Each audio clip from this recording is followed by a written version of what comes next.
yaitu perkenalkan, nama saya Amanda Februari dengan NIM 008. Perkenalkan, saya Yunita Jaya Soningrum dengan NIM 024. Saya Aisyah Sasabul Azana dengan NIM 041. Saya Aulia Rahma Subakti dengan NIM 043. Dan anggota dari kelompok 8 yaitu Saya Zaki Alsania Majid dengan NIM 023.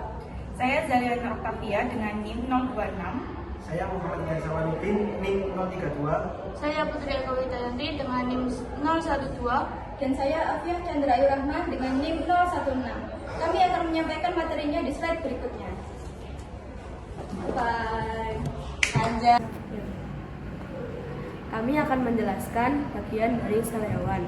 Yang pertama adalah membran sel. Membran sel ini berfungsi untuk melindungi bagian keluar dari sel hewan. Yang kedua ada lisosom. Lisosom merupakan kantong terikat pada membran berisi kandungan enzim hidrolitik. Lisosom terletak pada sel eukariotik. Bagian ini berguna untuk mengontrol pencernaan intraseluler dalam kondisi apapun. Lisosom berfungsi untuk mengontrol pencernaan intraseluler, mencerna materi menggunakan fagositosis, menghancurkan organel sel yang telah rusak, dan memasukkan makromolekul dari luar menuju ke dalam sel melalui mekanisme endositosis. Yang ketiga ada mitokondria.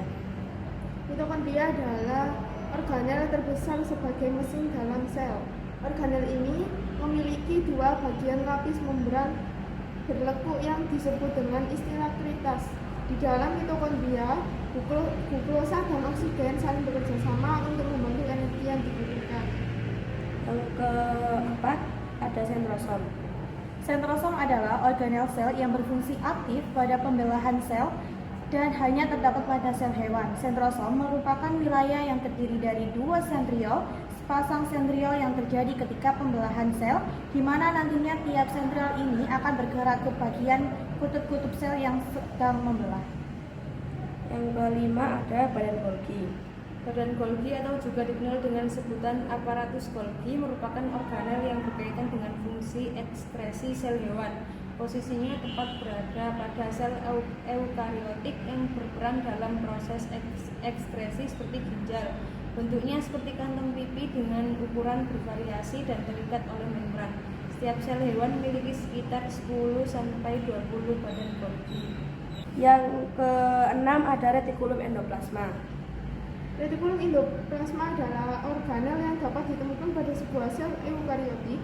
Retikulum endoplasma merupakan bagian dari sistem endomembran.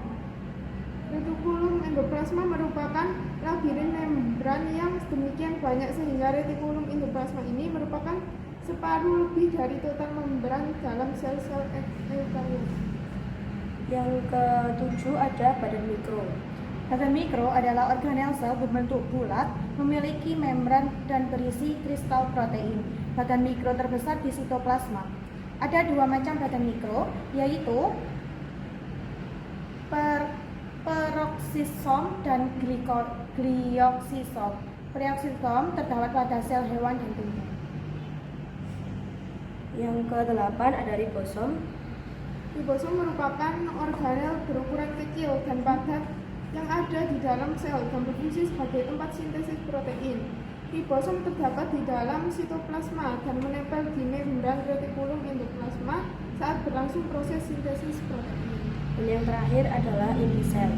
Nukleus atau inti sel adalah organel yang sangat khusus dan yang berfungsi sebagai pusat pemrosesan informasi dan administrasi sel.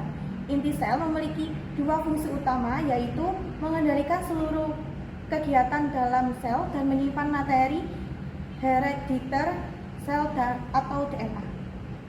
Sekian presentasi dari kelompok 4. Terima kasih atas perhatiannya. Wassalamualaikum warahmatullahi wabarakatuh. Kami dari kelompok 8 akan menjelaskan tentang struktur dari sel tumbuhan. Dan yang pertama adalah retikulum endoplasma.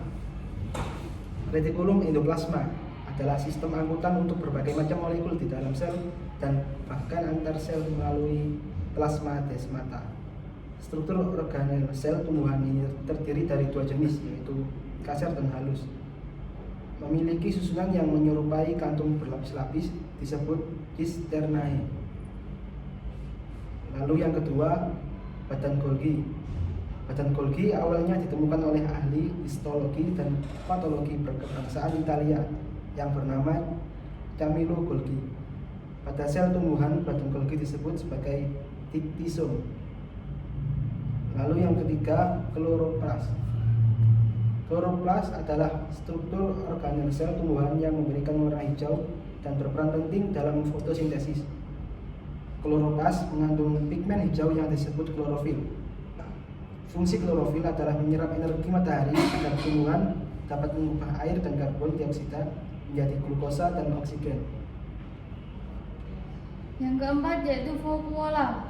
Vakuola ini adalah suatu rongga yang berisi cairan yang dikelilingi oleh selapis membran yang disebut dengan tonoplas. Vakuola berisi cairan yang berupa larutan garam mineral, gula, oksigen, asam organik, CO2, pigmen, enzim, dan sisa metabolisme yang lain. Vakuola merupakan organela yang berfungsi untuk menimbun sisa-sisa metabolisme dan untuk mengurai molekul-molekul sederhana berfungsi seperti lisosom. Yang kelima, mitokondria. Mitokondria merupakan organel sel yang strukturnya sangat kompleks. Organel ini merupakan tempat berlangsungnya reparasi aerob dalam sel. Mitokondria memiliki enzim-enzim yang berperan untuk mengatur daur Krebs, yaitu sitokrom. Struktur mitokondria dikelilingi oleh dua lapisan membran, yaitu membran dalam dan membran luar. Ruang dalam mitokondria berisi matriks mitokondria, tempat respirasi sel yang kemudian akan dihasilkan energi. Yang keenam, membran sel. Membran sel merupakan bagian terluar dari yang membatasi isi sel dengan lingkungan. Membran sel juga dapat diartikan sebagai lapisan terluar dari yang membungkus dan menjaga komponen sel di dalamnya. Membran sel tersusun dari senyawa-senyawa kimia mulai dari selaput lipoprotein, lipida, dan protein hingga karbohidrat. Di antara fungsinya adalah sebagai berikut: melindungi sel menjadi tempat beberapa reaksi seperti reaksi oksidasi dalam respirasi, penerima reseptor atau rangsangan dari luar seperti hormon dan bahan kimia lainnya, baik zat tersebut berasal dari lingkungan luar sel ataupun bagian lain dari dalam sel itu sendiri. 7. Dinding sel. Dinding sel tersusun atas serat-serat selulosa bersifat tebal dan kaku untuk membantu mempertahankan bentuk sel dan melindungi sel dari kerusakan mekanis. Pada dinding sel ini terdapat plasmodesmata yang berfungsi untuk mengantar rangsang antar sel tumbuhan.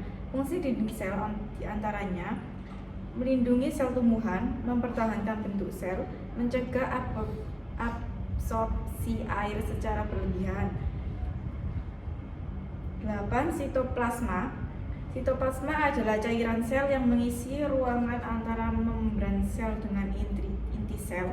Sitoplasma tersusun atas bahan dasar cair yang disebut sitosol yang berisi air dan senyawa organik terlarut seperti garam, asam lemak, asam amino, gula nukleotida, protein, dan sebagainya. Beberapa fungsi dari sitoplasma antara lain sebagai tempat berlangsungnya reaksi kimia, menyimpan berbagai jenis zat kimia digunakan untuk proses metabolisme sel, perantara transfer bahan dan dari luar sel ke organ atau inti sel.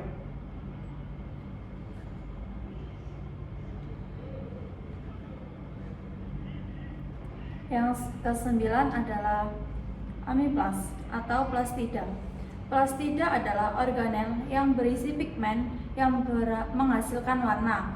Plastida berwarna hijau merupakan kloroplas, sedangkan plastida berwarna selain hijau disebut chromoplas. Selain plastida berwarna, ada juga plastida tidak berwarna yang disebut sebagai leukoplast. Leukoplast bertanggung jawab sebagai penyimpan cadangan zat dalam bentuk lipid dengan istilah leialoplast. Sementara dalam bentuk protein dikenal dengan istilah proteinoplast, dan dalam bentuk pati disebut amyloplast. Fungsi plastida adalah sebagai organel utama penyelenggara proses fotosintesis. Yang ke-10 adalah ribosom. Ribosom, organel yang terdapat bebas di dalam sitoplas atau menempel pada RE yang tersusun atas protein atau RNA. Bentuk dari ribosom ini sangat kecil diameternya dan hanya dapat dilihat dengan mikroskop elektron. Ribosom berfungsi sebagai tempat berlangsungnya sintetis protein. Dengan kata lain, ribosom berfungsi untuk membuat protein pada sel tumbuhan. Yang ke-11 yaitu peroksisom. Peroksisom ini berfungsi pada biosintesis lipid membran. Dalam sel tumbuhan, fungsi peroksisom diantaranya yang pertama yaitu berkontribusi dalam penyerapan cahaya.